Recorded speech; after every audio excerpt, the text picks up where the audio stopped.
Track 5. Thank you, Mr. Fokker, by Patricia Palaco, Part 1. Tricia, the little girl in the family, grew up loving books. Her mother read to her every night. Her brother brought his books home from school and read them to Tricia.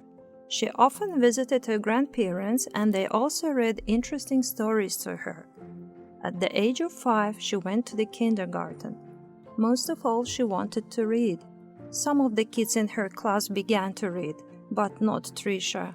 Still, she loved being there because she could draw. The other kids enjoyed looking at her drawings. In the first grade, you will learn to read, her brother said. In the first grade, Tricia sat in a circle with the other kids.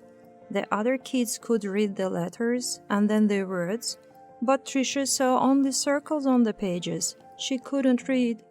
Sometimes her teacher moved on to the next person, and sometimes she helped her with every single word.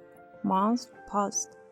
Everyone in Tricia's class could read well, but Tricia couldn't. She began to feel different. She began to feel stupid.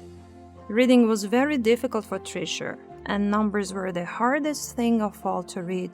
She never added anything right. Then, one day, her mother got a job in another city. First, the little girl didn't want to go there. Then she said to herself, "The teachers and kids in my new school don't know how stupid I am, so I can have a better life there." She, her mother, and brother moved across the country. It took them 5 days to get to a new place. But at the new school it was the same. She tried to read, but she couldn't. The cat ran. She was reading like a baby in the 3rd grade.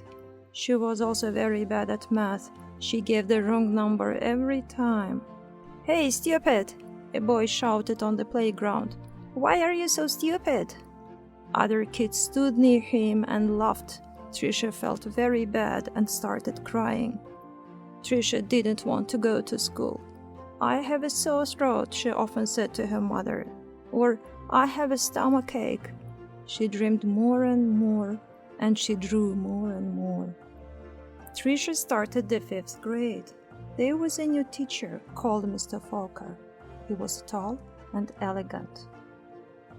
Once Mr. Fokker saw Tricia's painting. He said, "This is brilliant! Do you know how talented you are?" The next day, Tricia stood up and read. The kids began to laugh loudly. Mr. Fokker said, "Stop! Are all of you so perfect that you can look at another person and find a mistake?" That was the last day anyone laughed at Tricia. Now only Eric made fun of her. Tricia didn't know why. He waited for her by the door of the classroom and pulled her hair. Tricia was afraid of him and always felt scared and alone.